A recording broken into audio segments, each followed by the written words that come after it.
The clear night sky offers one of the most beautiful views in nature.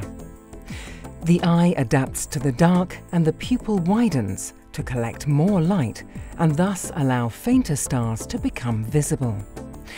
But the light collecting area of the human eye is tiny. To peer much deeper into the night sky, astronomers need telescopes with enormous primary mirrors to do a much better job.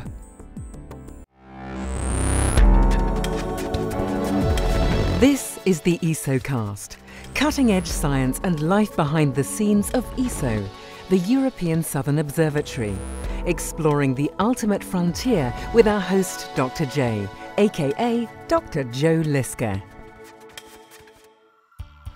Why do astronomers want to have bigger and bigger telescopes? Well, it's pretty simple actually. There's only two reasons. The number one reason is that the bigger the primary mirror of your telescope, the more light you can collect per unit time. And that means you can observe fainter and fainter objects. The number two reason is that the resolution of your telescope, that is, the sharpness of the images that you can make with your telescope, depends on the size of the primary mirror. The bigger your telescope, the sharper the images you can make. But what are the limits? How big can you make a telescope? And what are the challenges encountered by telescope builders in making bigger and bigger mirrors? Since the invention of the reflecting telescope, mirrors have become larger and larger. When ESO's 3.6-meter telescope at La Silla started operations in 1977, it was a typical example of the classical design of the largest telescopes of that period. The primary mirror consisted of a single glass dish with a diameter of 3.6 meters.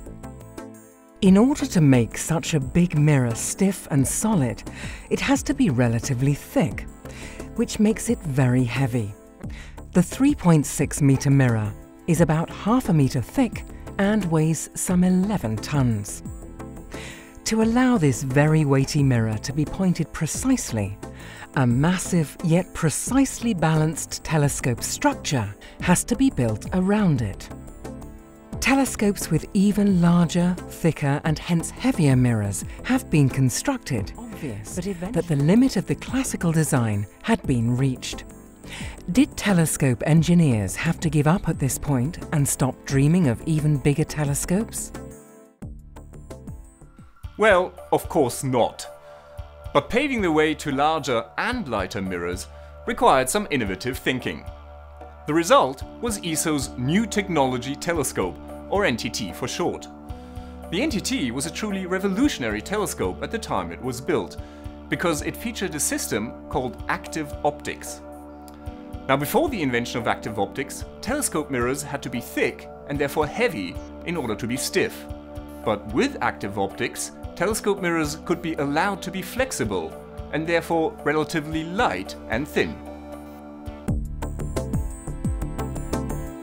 The thin mirror of the NTT is even more likely to bend due to gravity.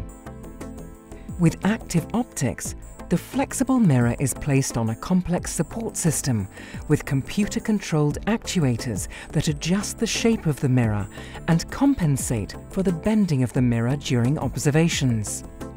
This way, the best possible image quality is preserved at all times. The NTT was a tremendous success. Although its main mirror is 3.6 meters in diameter, it is only 24 centimeters thick. The new mirror design made it possible to break the 6-meter barrier of classical telescopes and strive for larger mirrors in the 8-meter class. Telescopes like ESO's Very Large Telescope, or VLT. The VLT consists of 4-unit telescopes with primary mirrors of 8.2 meters diameter. Each mirror blank is only 17.5 centimeters thick and weighs only some 23 tons. Naturally, active optics plays a vital role here. The shape of the mirror is actively controlled by means of 150 axial force actuators. Based on the latest available technology, the VLT delivers images of outstanding optical quality. But a solid, single-piece 8-meter mirror is pretty much at the limit of what can be handled, transported, and maintained. To be able to construct telescopes with even larger light-collecting areas, you really have no choice but to split up the primary mirror into individual pieces, called segments. It was the concept of a segmented astronomers and engineers to conceive of truly gigantic telescopes. Telescopes such as the future European Extremely Large Telescope, which is currently in its early stages of construction. The EELT will have a gigantic main mirror, 39 meters in diameter.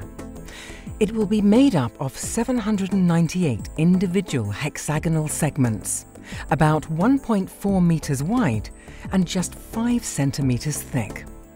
Each segment and its position with respect to the neighbouring segments are computer-controlled by the active optics system to maintain the perfect overall shape of the main mirror and its outstanding surface precision.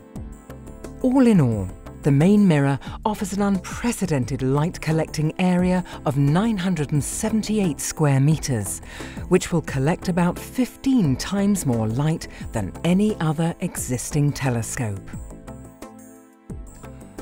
With its 39-meter primary mirror, the European Extremely Large Telescope will be by far the largest optical and near-infrared telescope in the world. And not just at the time of its completion, but for decades to come. However, I'm sure that won't stop the engineers from conceiving of ways to build even larger telescopes. Who knows what size barrier will be cracked in the distant future. This is Dr. J, signing off for the ESOcast. Join me again next time for another cosmic adventure.